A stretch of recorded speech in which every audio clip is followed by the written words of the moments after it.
And joining me now is Democratic Congressman Adam Schiff of California, a candidate for Senate. Congressman Schiff, welcome back to Meet the Press. Thank you for being here. Great to be with you. It is great to have you here. I want to get your gut reaction to that interview on Friday night. Obviously, the president trying to turn the page.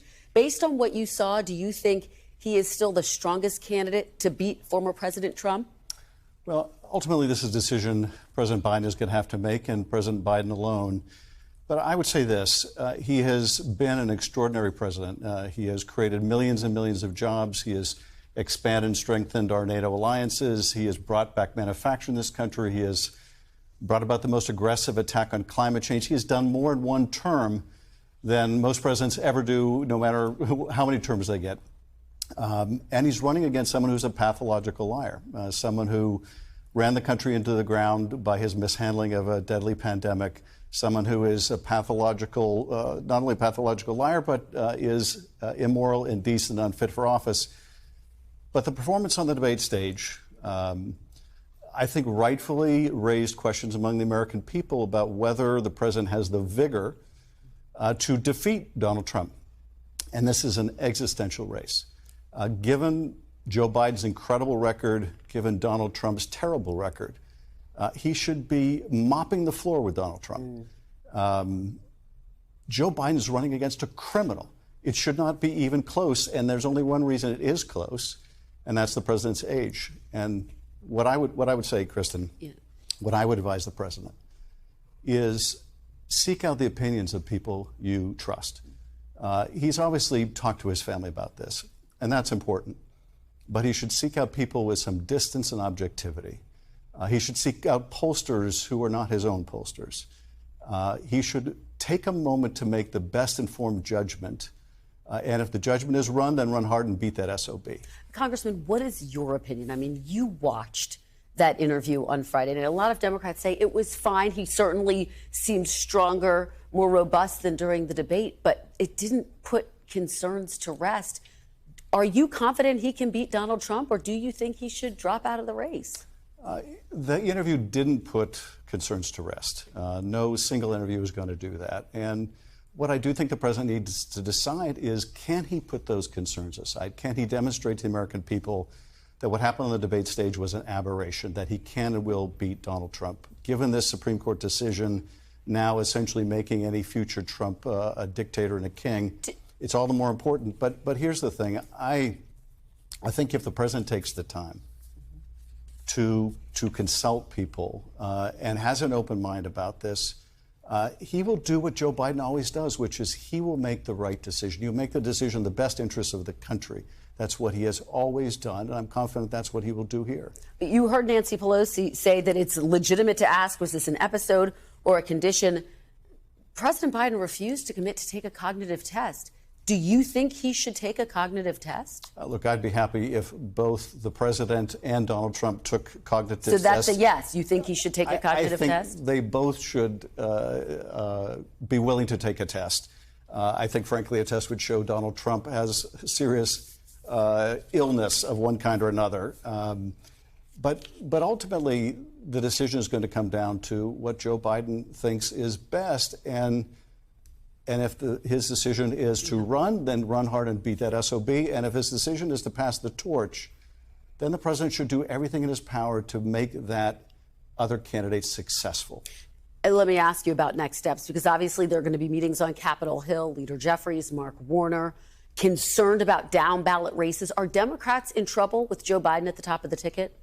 Look, there are concerns with the impact on down ballot races if the president doesn't do well. Is he dragging down ballot races as we speak?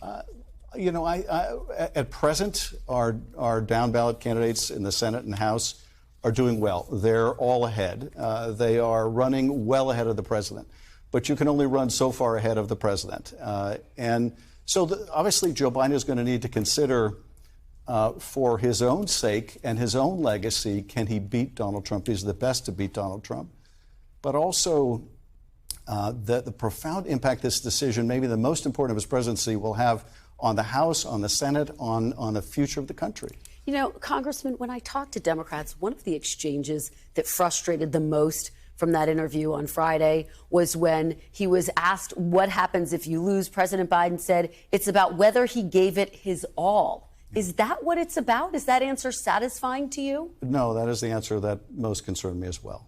This is not just about whether he gave it the best college try, but rather whether he made the right decision to run or to pass the torch. That is the most important decision for him to make right now. This is about whether this country remains a democracy, whether we veer off into some kind of pseudo-dictatorship. Everything is riding on this. And I know people feel an urgency. I feel an urgency, but I would tell the president, slow down and take the time to make the right decision here. That's best for the country, and I believe he will. You laid out the stakes right before the debate. You noted that the country is divided. This will be a close election, as it was back in 2020. I want to play a little bit of what you said. You can't discount the chance that if he loses again, when he loses again, that he will go to even greater lengths to try to overturn the results. The only remedy really is the one in all of our hands, and that is to make sure that Joe Biden wins overwhelmingly, that this is not close. Congressman, overwhelmingly. Can President Biden win overwhelmingly by any stretch at this point? Either he has to win overwhelmingly or he has to pass the torch to someone who can't. It's as simple as that, because what the Supreme Court did in that decision was give the next occupant of that office, whether it's Joe Biden or anyone else, nearly dictatorial power. Yeah. I want to ask you about that coming up, but let me very quickly ask you about the vice president. You saw the polling. One poll shows her doing better against former President Trump. Do you think she's a stronger candidate to take on Donald Trump? I think the vice president would be a phenomenal president. I think she has the experience, the judgment, the leadership ability to be an extraordinary president. Could she win overwhelmingly, Congressman? I think she very well could win overwhelmingly. But before we get into a decision about who else it should be, the president needs to make the decision whether it's him. I don't want to get into a debate. I don't think it's good for the party to get into a debate over, okay, if not him, then whom, but rather let's focus on the fundamental decision. I want to get to immunity. How quickly does he have to make this decision, though? The next week, the next 10 days? It needs to be made promptly, but frankly, more important than speed is getting it right. Let me ask you about the immunity decision. In the past, Mr. Trump has accused you personally of fraud and treason. He's called for members of the January 6th committee to be indicted, as you know. Are you personally concerned about the former president's threats against you should he be reelected? Of course. I think anyone who's on his enemies list should be concerned. Because what scares you most? What concerns you most? Well, what concerns me the most is what the court just did was to basically tell Donald Trump, you can do anything through the Justice Department. You can do anything through the military. These are core responsibilities of the President of the United States. You will have unquestioned immunity for whatever you do. And even outside of that, you will have such a strong presumption of immunity as to be irrebuttable. Donald Trump already had very few guardrails. All the people of stature, the Secretary Mattis's and others, he drove out, replaced them with utter sycophants. He would start with the utter sycophants, and he would start with no guardrails whatsoever. He was talking about bringing Liz Cheney up before a military tribunal. If there's anything that should show the American people that he is unfit to be president, it's statements like this. Very quickly, given those high stakes, should President Biden drop out and pass the torch to Vice President Kamala Harris or someone else who you believe could win overwhelmingly? I think Joe Biden should take the time, talk to people outside of his immediate circle, talk to people he respects, people with objectivity, people with distance, and make the right decision for the country. And I'm confident Joe Biden has always made the decision in the best interest of the country. It is the fundamental distinction between he and Donald Trump. Donald Trump, you can always count on to do what's best for Donald Trump. But Joe Biden, you can count on to do what's right for the country. All right. Congressman Adam Schiff, thank you so much for joining us. We really appreciate it. Good to have you here in studio.